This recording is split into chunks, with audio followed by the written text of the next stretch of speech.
참 웅장한 시요, 감동의 시요. 우리가 무슨 해설을 굳이 붙이지 않아도 읽는 것으로만도 우리의 심령을 울리는 그러한 아주 신령한 시. 특별히 내 영혼아 여호와를 송축하라. 또 마지막 절에 보면 내 영혼아 여호와를 송축하라. 이렇게 처음과 끝을 내 영혼아 여호와를 송축하라 라는 말로 시작하고 마치고 있습니다.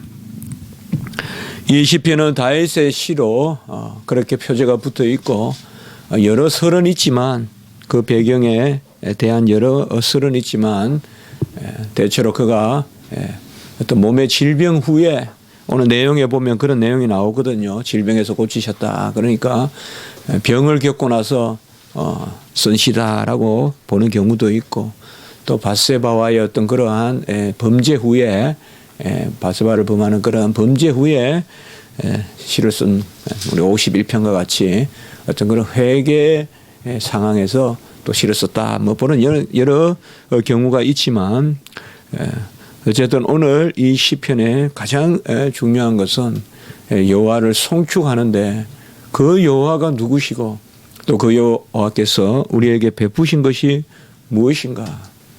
역시 시편에 계속 나오는 주제인 그런 인자하심과 그의 의 혹은 공의 이런 것들이 두 가지 축으로 이렇게 전개되어 있는 시편이다. 항상 인자라는 것이 더 크게 주제가 되겠지만은 그 인자는 바로 의 가운데서 진리 가운데서 공의 가운데서의 그러한 인자하심이다. 이것을 잘 드러내주고 있고요. 특별히 18절에 보면 또 언약이란 단어가 나오는데 언약의 자손을 특별히 살피시는 그런 부분을 우리가 볼 수가 있습니다. 내 영혼아 여호와를 송축하라. 내 속에 있는 것들아 다 그의 거룩한 이름을 송축하라. 내 영혼아 여호와를 송축하라. 우리가 많이 참 찬송하는 그러한 또 암송하는 그런 부분이지 않습니까? 영혼이란 말은 이게 네페시라고 해서 우리가 생명으로도 번역이 되겠고 어떻게 보면 하나님이 자신의 형상을 한 그런 고유한 인류의 실체 그것이 바로 이 영혼이라고 볼 수 있겠습니다. 내 영혼아 여호와를 송축하라 라는 것은 상당히 시적인 표현이라고도 볼 수 있죠. 바로 자기 자신을 좀 다구친다거나 하거나 할까요? 어떻게 보면 자기 자신을 좀 채찍질한다거나 볼까요? 또 어떻게 보면 좀 추임을 넣는 기분, 내 영혼아 여호와를 송축하라 하면서 딱딱 추임을 넣고 또 영혼은 또 노래하고 하는 어떤 그런 기분. 그래서 이 다윗이 시편도 많이 쓰고 또 감사하고 어쨌든 다윗의 삶은 우리가 여러모로 흠모할 부분이 많은 그런 삶이지 않습니까? 이 다윗이 뭐가 그렇게 부족했을까? 어떻게 보면 자기 자신에게 채찍질하는 그러한 이 가장 귀한 어떤 정점이라고나 할까요? 그게 감사라는 거죠. 야, 더 부지런해. 야, 더 힘을 내. 뭐 우리가 자기를 다구치잖아요. 그런 다구침의 절정이 바로 송축하라. 너는 더 송축해야 돼. 더 감사해야 돼. 참 그렇게 보면 이게 참 귀하게 와닿는 거죠. 내 영혼아 여호와를 송축하라. 더 여호와를 송영하고 감사하고 찬송하라. 우리가 끝심이라는 것도 있고 참 자기 자신을 몰라요. 공부할 때도 끝심이 있지만은 그래도 그런 상황이 이제 노동 같은 거 해보면 정말 이 끝심이 필요하거든요. 어떤 일이든지 해보면 우리가 산에 가보면 꼭 한번 어릴 때가 있다 그러듯이 일도 해보면 꼭 이 끝심이 있어야 되거든요. 그때 보면 어쨌든 자기 자신을 다구치거든요. 할 수 있어. 이것만 한번 해보자. 이 언덕만 넘으면 평지가 나올 거야. 어떤 그런 이제 우리가 끝심을 내려고 하는. 그래서 오늘 이 시편을 저는 읽으면서 이 끝심이란 단어가 떠올라요. 끝심을 내서 찬송하라. 끝심을 내서 여호와를 송축하라. 최고 마지막에 어떤 언덕을 올라가는 그 마음으로 마지막 고비를 넘어가는 그 끝심을 가지고 여호와를 송축하라. 그것이 바로 특별히 표현된 것이 내 속에 있는 것들아 다 거룩한 이름을 송축하라. 물론 속에 있는 것은 생각이나 사상이나 우리가 금방 그렇게 생각해 볼 수 있지만은 어떻게 보면 속에 있는 것이 없다면 나는 껍데기인데 속이라는 것은 내 실체일 수도 있고 내 삶의 경험일 수도 있고 내 학식일 수도 있고 또 무엇보다도 여호와 하나님에 대한 어떤 나의 염원, 강구, 소원 뭐 그런 것 수도 있고 어쨌든지 내 속에 있는 것들아 다라고 하는 것은 끝입니다. 정말 그러니까 내가 할 수 있는 어떤 생명력의 표현, 내가 할 수 있는 내 영혼, 내 패시, 내 생명, 내 패시는 생명으로도 번역이 되거든요. 그러니까 내 생명의 끄트머리까지 다 모아서 내 속에 있는 것들아 다 이 말은 정말 끄트머리까지 다 모아서 저는 꼭 그렇게 말씀드리고 싶습니다. 제가 기도원에 있을 때 찬송을 참 많이 했거든요. 기도원에 있을 때 신학교 들어오기 전에 웬만한 찬송 다 외웠어요. 그때 뭐 할 게 있습니까? 계속 찬송 부르고 또 일을 하다가 힘드니까요. 그리고 또 그 가평의 자연이 좋으니까 참 아름답도다. 주님의 세계는 그거 계속. 근데 그때 찬송하는 마음이 참 힘을 줬어요. 찬송을 이렇게 힘없이 하면 나도 힘이 빠지고요. 찬송을 이제 딱 그 막 힘있게 하면 찬송을 자꾸마다 하나씩 그냥 다 그렇게 잘 부르지는 못하지만 마음은 그래도 그냥 이렇게 부르지 않고 그냥 꾹꾹꾹꾹 누르듯이 그렇게 찬송을 부르면 아주 힘이 나고요. 가사가 은혜가 되고. 그때 제가 찬송을 보니까 찬송에는 항상 창세기부터 종말론까지 있더라고요. 오늘도 주 예수님 공중에 임하실 때 나 일어나 맞이하리. 그것도 종말이잖아요. 이 찬송은 보면 어떤 창조부터 종말까지거든요. 찬송에 보면요. 주 하나님 세상에 다시 올 때 나 일어나 맞이하리. 그래서 주 하나님 지으신 모든 세계 그것도 창조부터 마지막에 종말이잖아요. 이 찬송이 보면 옛날에 찬송들은 보면 이 아멘주 오시옵소서 그게 많이 표현되어 있거든요. 우리가 찬송해 보면 알거든요. 내 모든 것아 내 속에 있는 모든 것들아 다 그의 거룩한 이름을 송축하라. 우리가 이 송축하란 말을 제가 국어 사진 한번 찾아봤어요. 컴퓨터로 국어 그 하는 걸 한번 들어가 거기 국어 하면 나오거든요. 국어 사전 쪽으로는 송축은 조금 뭐라 그럴까요? 조금 축하한다는 뭐 이런 의미가 좀 강한 거더라고요 보니까요. 그러나 여기서 말하는 송축이는 히브리어로 바라크라고 하는데요. 바라크. 1차적인 의미는 찬양하라는 의미고요. 한 가지 더 의미를 생각한다면 굳이 2차적인 의미라고 보다는 어떻게 보면 이 의미가 더 깊은 의미인데 송축이란 말은 뭔가 하면 그분의 어떠하심을 높여 인정해서 그분이 나에게 찬양하게 하신다는 어떤 그 마음을 가지는 거예요. 이게 송축이에요. 송축이라는 것은 내가 찬미를 드려서 그분이 기뻐한다는 찬이 아니라 내가 그분에게 찬양을 드리는데 그분이 나에게 찬양할 수 있게끔 하신다는 의미. 그분이 나에게 찬양의 조건이 되신다는 의미. 나를 채워주고 나를 받쳐주고 그래서 내가 찬양한다. 그 송축이라는 것은 그저 내가 높인다는 것뿐만 아니라 그분이 나를 지금 이 자리에 세웠다는 그것에 대한 어떤 감사. 그래서 바로 나오지만은 2절 후반에 그의 은택을 모든 은택을 잊지 말지어다. 사실 이 2절 후반에 나온 모든 은택은 1절에 나오는 내 속에 있는 것들아 다라는 말과 통하거든요. 내 속에 있는 것들 다는 전부 그의 은택이다. 그래서 사실상 내가 여호와를 송축한다 할 때 주님이 나에게 다 주신 내 속에 있는 모든 것들, 모든 은택, 그것을 돌려드리는. 어거스틴이 이야기했듯이 내 속에서 나의 것이 아니라 당신의 것을 찾으소서.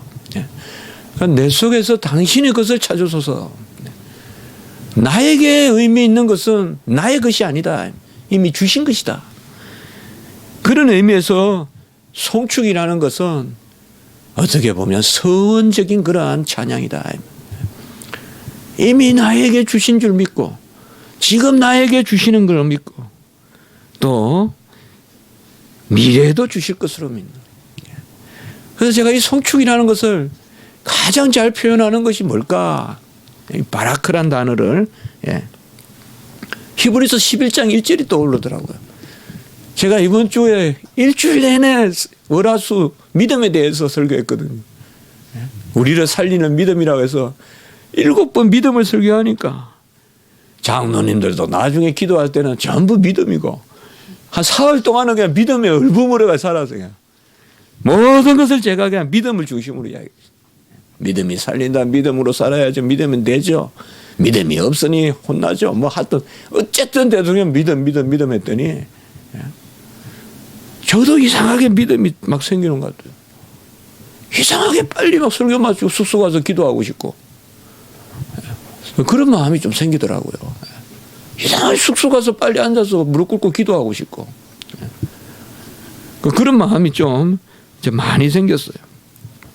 믿음은 바라는 것들의 실상이요 보지 못하는 것들의 증거다. 이 구절과 송축이란 말이 자꾸 어떻게 연결이 돼서 생각이 났어요. 이 말씀을 오늘 준비하면서 이 말씀을 준비하면서 송축이라는 것은 어떤 과거적인 그런 것보다도 바로 바라는 것들의 어떤 실상 이런 것들을 노래하는 것이에요. 보지 못하는 것들의 증거 이런 것들을 토로하는 것입니다. 이게 송축이다 이 말이에요. 어떤 되어진 일이 아니라 되어진 일도 모든 은택을 기억해야 되지만 이 배은망덕이 하나님 앞에 가장 큰 죄지만 배은망덕이 참 하나님의 큰 죄죠. 중세의 안셈은 그 이야기를 했거든요. 배은망덕이 가장 큰 죄다.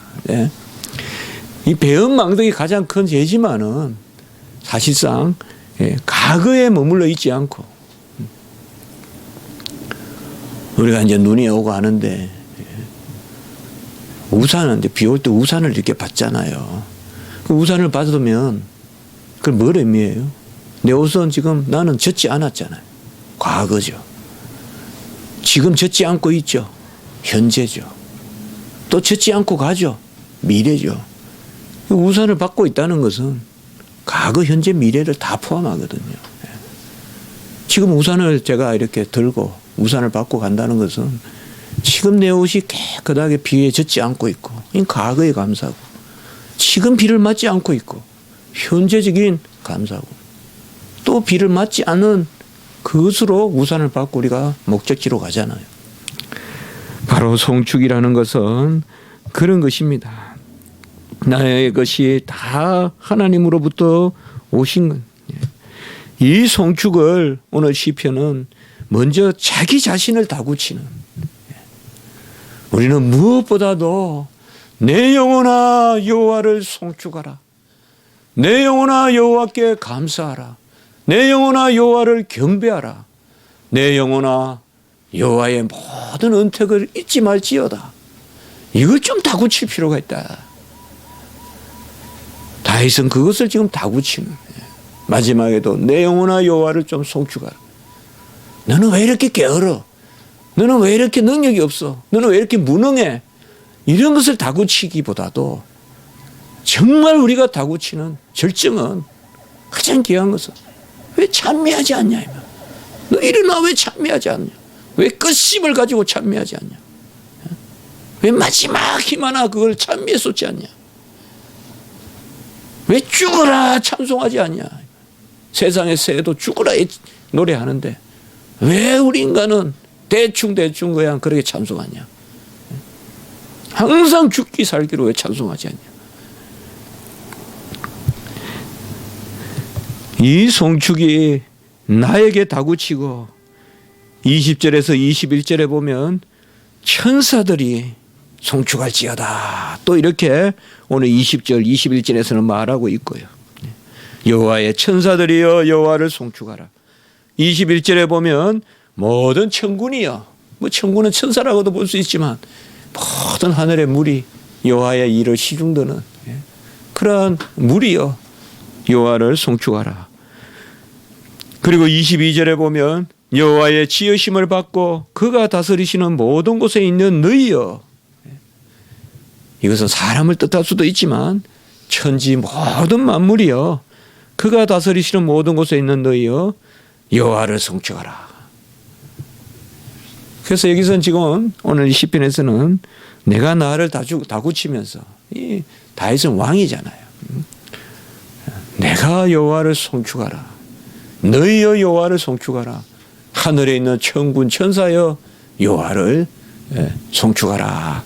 이렇게 오늘 시편은 어떤 이 송축이 마치 포물선을 그리면서 나아가듯이 그렇게 나로부터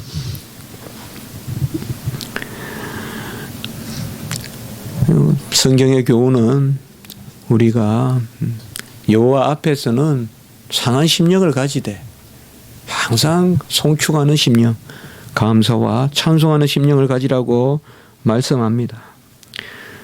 무엇으로 우리가 여호와를 송축하냐? 모든 은택이 뭐냐? 3절에서 5절에 그것을 묘사하고 있습니다. 내 모든 죄악을 사하시고, 어떻게 보면 우리가 하나님 앞에 서는 길이 제사함이죠. 제사함이 없이는 하나님께 나아갈 수가 없죠. 회개가 예배에 선행되는 거죠. 내 모든 죄를 사하시고 3절에 후반부에 내 모든 병을 고치고 4절 초반에는 내 생명을 파멸해서 속량하시고 3절 후반부의 병과 4절의 생명을 속량하신다는 말은 이런 생명은 우리가 좀 더 영혼의 생명, 구원이라기보다 우리가 말하는 구원의 생명이라보다 그야말로 육신의 생명이라고 먼저 번역해 보는 것이 좋을 것 같아요. 요새는 우리가 생명을 구원한다 이러면 이제 영생을 얻는다 이렇게 하지만 구약 문맥에서 생명을 구원한다는 것은 많은 경우에 그야말로 전쟁에서 생명을 살려주시고 짐승의 습격에서 살려주시고 짐승의 습격으로 많이 죽거든요.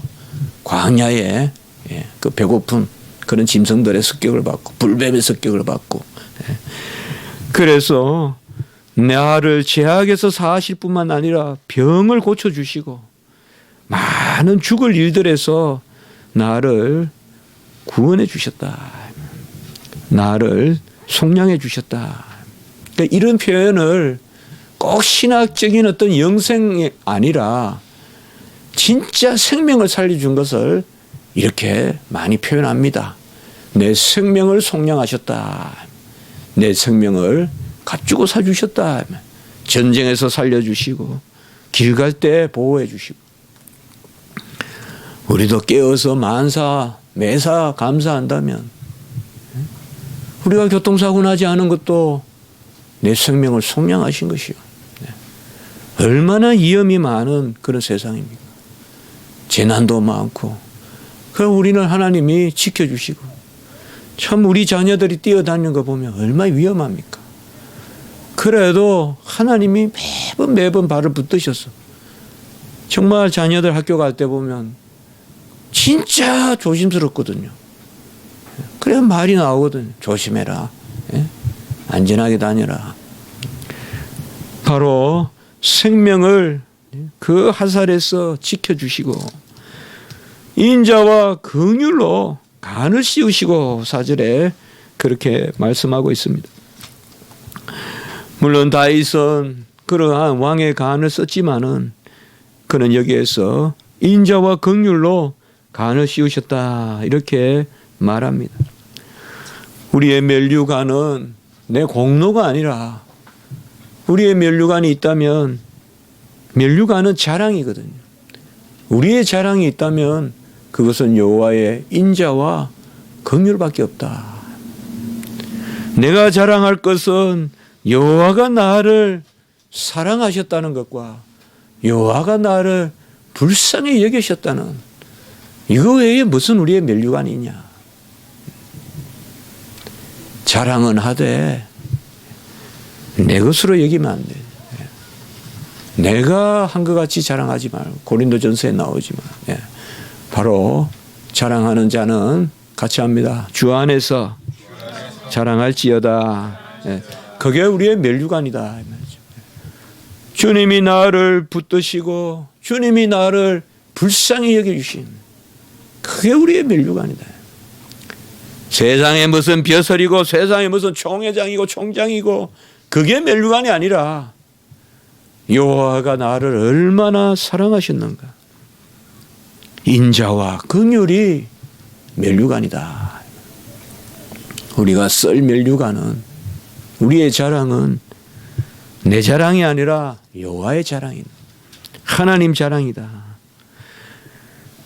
그 다윗은 자기의 왕간을 인자와 긍휼의 간이다. 하나님이 사랑하시고 실제로 참 기막힌 노릇 아니에요. 양을 치고 있는 그 목동을 선지자가 찾아가서 중심을 보시고 우리는 그걸 아셔야 돼요, 여러분들. 어느 곳에 있든지 충실하십시오.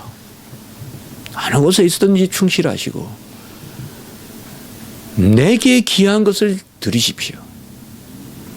모든 사람에게 귀한 것이 아니라도 관계없어요. 내게 귀한 것. 떨어져도 줍지도 않을 그 두렛돈 같은 동전이라도 내게 귀한 것이면 하나님은 중심을 보십니다. 그럼 하나님은 그에게 면류관을 씌우세요. 우리가 항상 그런 생각을 해봐야 되거든요.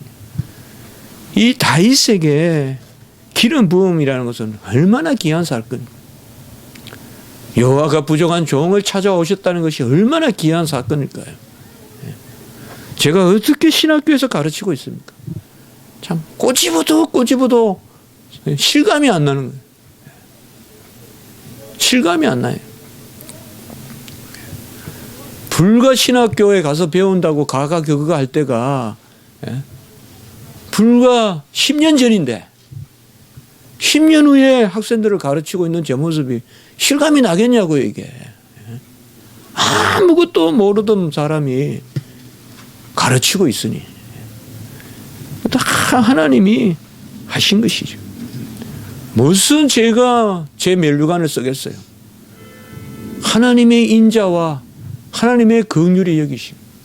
아무것도 모르는 묻기만 했지 대답할 게 없던 사람이 하나도 대답할 건 없던 사람이 이제는 질문을 받고 대답하고 있으니 얼마나 하나님이 인자와 긍휼의 간을 씌워주시니.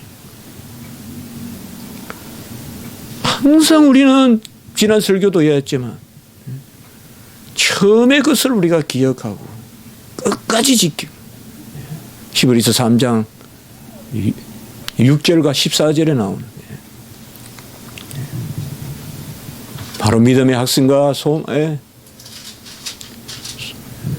자랑을 끝까지 붙드는, 처음에 그것을 끝까지 붙드는 자가 그리스도와 참여하는 자다.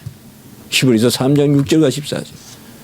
그러니까 처음에 것이다.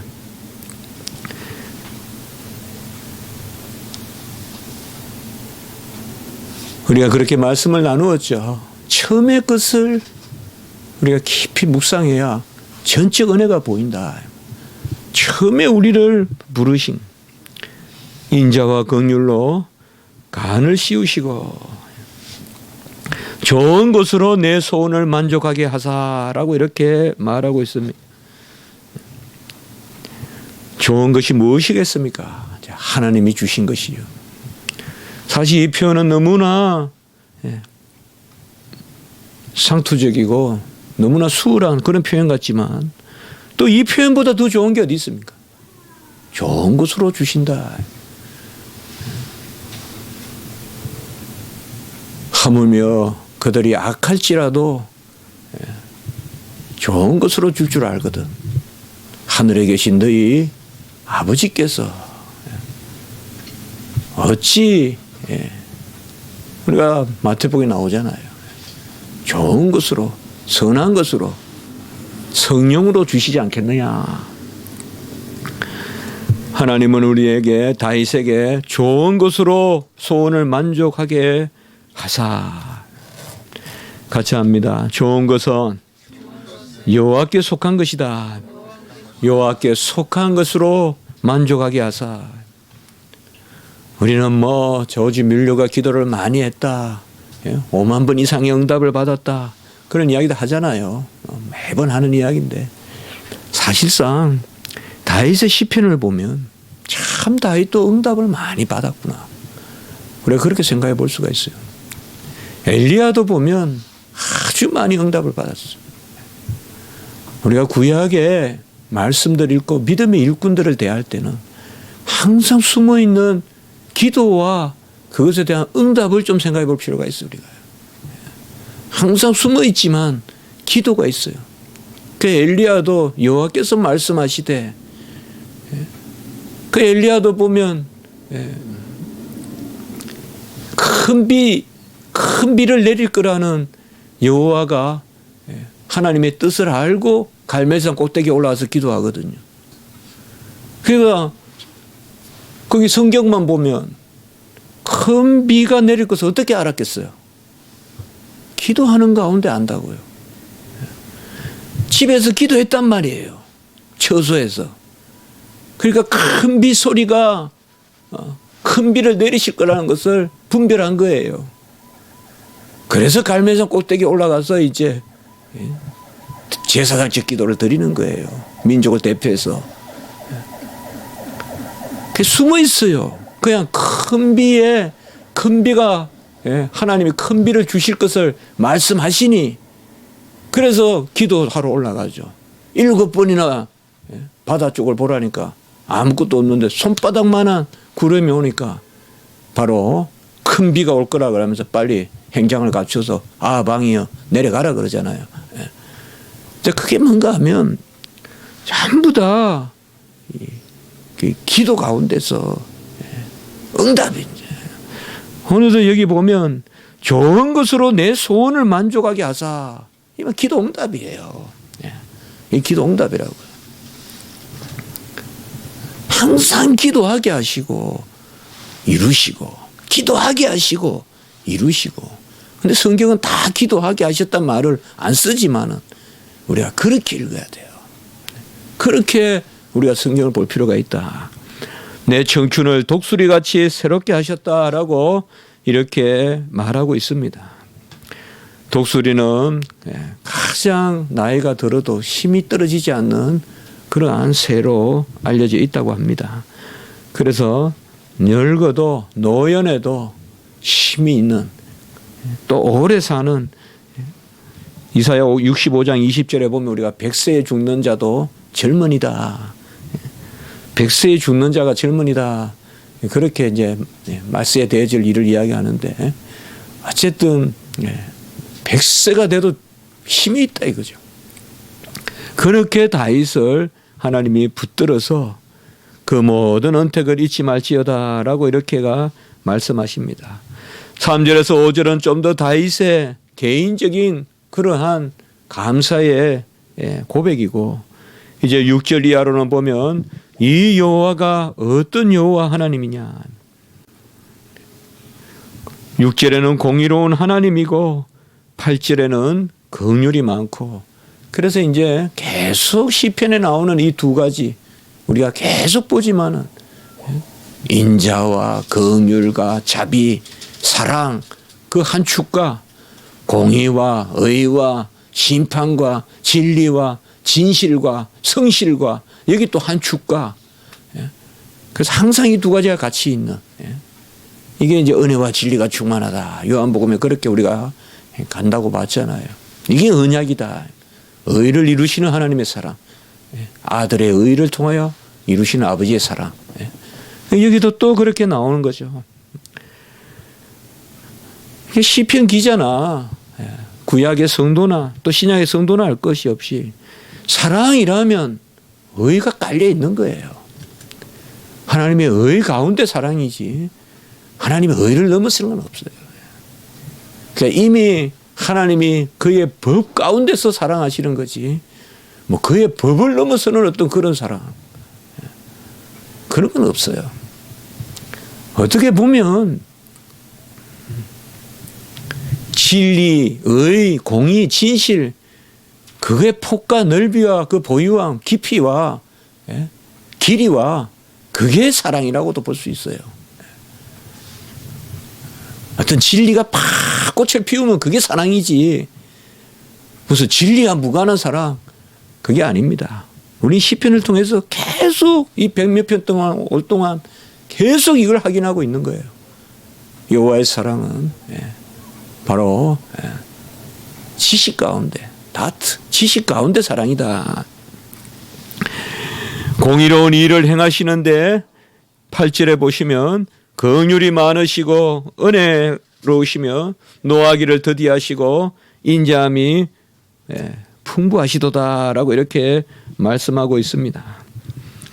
이것은 특별히 7절에 이스라엘 자손에게 향한 모세의 출애굽 그 말씀과 함께 하고 있습니다. 우리가 잘 알듯이 출애굽기 34장 6절이 이 말씀에 거의 같은 말씀이라고도 볼 수 있죠. 여호와라 여호와라 자비롭고 은혜롭고 노하기를 더디하고 인자와 진실이 많은 하나님이라. 그렇게 율법을 받을 때, 모세가 다시 율법을 받을 때 그때 말씀한 부분, 긍휼이 많고 은혜롭고 노하기를 더디하고 인자하심이 풍부하다. 11점에는 보면 인자하심이 크심이로다라고 이렇게 말하고 있습니다. 헤세드, 인자하심이 풍부하고 인자하심이 크다라고 이렇게 말합니다. 에베소 3장 18절, 우리가 최근에 제가 한 말씀을 드렸어요. 지식에 넘치는 그리스도의 사랑, 인자하심이 크도다. 지식에 넘치는 그리스도의 사랑. 물론 지식에 따른 그리스도의 사랑이라고도 할 수 있지만 우리 지식을 넘어서는 그리스도의 사랑으로도 볼 수도 있다 이 말이죠. 크신 인자하심, 풍부하신 인자하심. 이러한 여호와의 인자하심은 노를 영원히 품지 아니하십니다. 9절. 그러니 결코 죄를 깨달았을 때 절망할 것이 아니라 하나님이 우리에게 잠시 환난에 경한 것, 징계의 시간을 주시더라도 분명히 하나님은 그 노를 거두십니다. 노를 영원히 품지 아니하십니다. 우리가 그럴 때가 있어요, 여러분들. 죄를 깨달을 때 실족할 때가 있어요. 죄를 깨닫고 절망하고 그때 실족해요. 그때 마귀 사탄의 계기가 있어요. 그때 기도해야 돼요, 여러분들. 죄를 못 깨달아서 넘어지는 것보다 더 무서운 게 죄를 깨닫고 넘어지는 것일 수도 있어요. 죄를 깨닫고 하나님을 안 찾아가고 죄를 깨닫고 하만같이 에서도 옷자락을 잡다가는, 죄를 깨닫고 가론 유다같이 제사장 찾아가다가는 완전히 실족해요. 죄를 깨닫게 하실 때 하나님을 붙들으라고 깨닫게 하시지, 하나님이 발로 차내려고 죄를 깨닫게 안 하신. 부끄러움이 있지만 참 밤에 그러한 울음이 기숙하지만은 또 하나님 풀어주세요. 그걸 믿으세요, 여러분들. 어떻게 보면 나의 연약함을 나의 것으로 가지고 있는 것도 자질주의예요. 공로주의고. 나의 연약함을 내놓는 게 그게 은혜지. 나의 연약함을 나는 안 돼, 나는 안 돼 자책하고, 그것도 공로주의란 말이에요. 변형된 공로주의예요. 어떻게 보면 내 자랑하는 것보다 더 싫어하는 것은 자책이라고도 볼 수 있어. 하나님 보시기에 자랑하는 것보다, 교만한 것보다 더 하나님 보시기에 꼴불견인 것은 자책하는 거다. 자식이 막 까부는 것보다 자식이 너무 부모의 존재를 마치 없는 듯이 혼자 자책에 빠지고, 그거 보기 안 좋다. 잘못하면 회개해야죠. 그리고 언제 그랬나는 중 다윗과 같이 싹 씻고 다시 의간을 정지하고 다스려야죠. 죽고 났는데 여전히 울 수는 없잖아요. 하나님이 심판하셨다, 징계하셨다. 얼마나 그 다윗이 하나님의 뜻을 꿰뚫어 본 거예요. 매번 죄 지어서 자식을 잃었다고 질질 계속 눈물만 흘리면서 그렇게 있어야 되겠어요? 그런 게 큰 것이죠, 다윗의 신앙이. 여호와는 너를 길게 안 합니다. 어떨 때는 1분 만에 풀어주시고, 어떨 때는 10분 만에 풀어주시고, 길어도 하루 가는 게 잘 없고 다 용서합니다. 너무 자책하지 마세요. 너무 자책하지 마세요. 내가 못한다, 내가 잘못했다, 너무 자책하지 마세요. 회개하면 될 일이지 너무 자책하지. 회개와 자책은 다른 거예요. 하늘이 땅에서 높음 같이 그를 경외하는 자에게 인자하심이 크다. 하늘과 같은 인자하심을 베풀고, 12절에 보면 동이 서에서 먼 것 같이 우리 죄가를 멀리 하시고, 13절에 보면 아버지가 자식을 긍휼히 여긴 같이, 그러니까 3번 같이가 나와요. 하늘이 땅에서 높은 같이 인자하심이 크고, 동이 서에서 먼 것 같이 죄가 멀리 옮겨주시고, 아버지가 자식을 긍휼히 여긴 같이 그를 긍휼히 여기고. 이러한 주의 긍휼히 여기심이 어디에 근원이 있을까요? 14절에서 16절에 보시면 우리를 아신다 이 말이에요. 우리의 연약함을 아시고 부족함을 아신다 이 말이에요. 우리를 그렇게 대단하게 안 여기신단 말이에요. 대단하게 안 여기세요. 은혜가 큰 것이지 우리 자질이 큰 게 아니다 이 말이에요. 우리를 대단하게 자녀 삼아 주신 것, 은혜가 큰 거지 우리를 대단히 여겨서 대단히 여기는 게 아니다 이 말이에요. 우리 체질을 아시고 먼지뿐임을 기억하시고, 그날이 풀과 같고 영하가 들의 꽃과 같고 바람이 지나가면 흔적도 없듯이 우리도 그렇게 알고 계신다. 이제 우리가 말씀을 마친다면 특별히 오늘 18절에 언약이라는 단어를 좀 잘 기억하시면 좋겠습니다. 그의 언약을 지키고 법도를 기억하며 행하는 자에게, 이런 것이 우리는 항상 걸림이 되기도 하고, 야, 결국 조건이 있었네 라고 생각하기도 쉽지만 그렇게 보면 안 되고, 전체 은혜 가운데 행하는 자를 찾으신다. 행한도 은혜 가운데 두신다. 그렇게 봐야 이것이 됩니다. 우리는 행함과 은혜가 있으면 행함을 더 많이 생각해서 행함이 없으면 은혜도 없다 이렇게 생각하는데, 그렇게 볼 것이 아니라 은혜 가운데 행함이 있다. 그게 언약입니다. 언약의 자손들은 행함도 은혜 가운데 일어난다. 그렇게 볼 때 18절 이런 말씀이 귀한 거예요. 시편 기자는 지금 시를 쓰면서 전체로 은혜를 이야기해요. 우리 한국교회가 은혜를 이야기해요. 그 가운데 행함을 말하란 말이에요. 행함은 뭐 불쑥 그냥 모든 것이 부드러운데 그냥 불쑥 창이 칼이 하나 들어온 게 아니라 정말 행함이라는 것을 우리 한번 영적으로 생각해 보세요.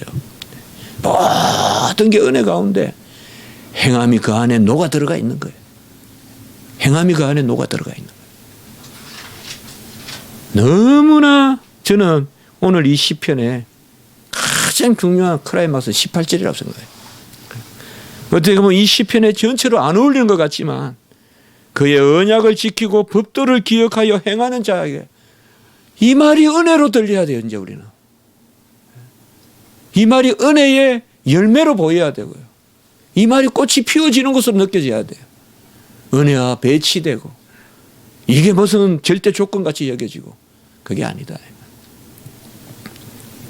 정말 은혜 가운데 하나님이 다 하시는 가운데 내가 언약의 백성으로 행하고 그 가운데 여호와 하나님이 나를 붙들어 주신다.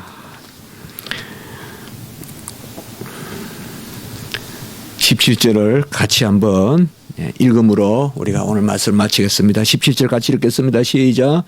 여호와의 인자하심은 자기를 경외하는 자에게 영원부터 영원에게 이르며 그의 의는 자손의 자손에게 이르리니. 이런 말씀이 자기를 경외하는 자에게 이게 여전히 공로로 조건으로 여겨진다면 우리는 아직 은혜의 부요함을 우리가 깊이 못 새겨서 그래요. 이런 조건이 정말 은혜로 느껴져야 돼요. 여호와를 경외하는 자에게 영원부터 영원까지 이르리니 이게 조건이 아니라 절대 은혜로 느껴요. 여호와를 경외하는 자에게 영원부터 영원까지 이른다. 한번 기도드리겠습니다. 거룩하고 자비로우신 하나님 아버지, 여호와를 송축하는 자리에 저희들을 세우시고 참으로 과거의 은택과 지금의 돌보심과 미래의 소망과 바라는 것들의 그 실상으로 우리가 찬미하게 하시니 감사합니다.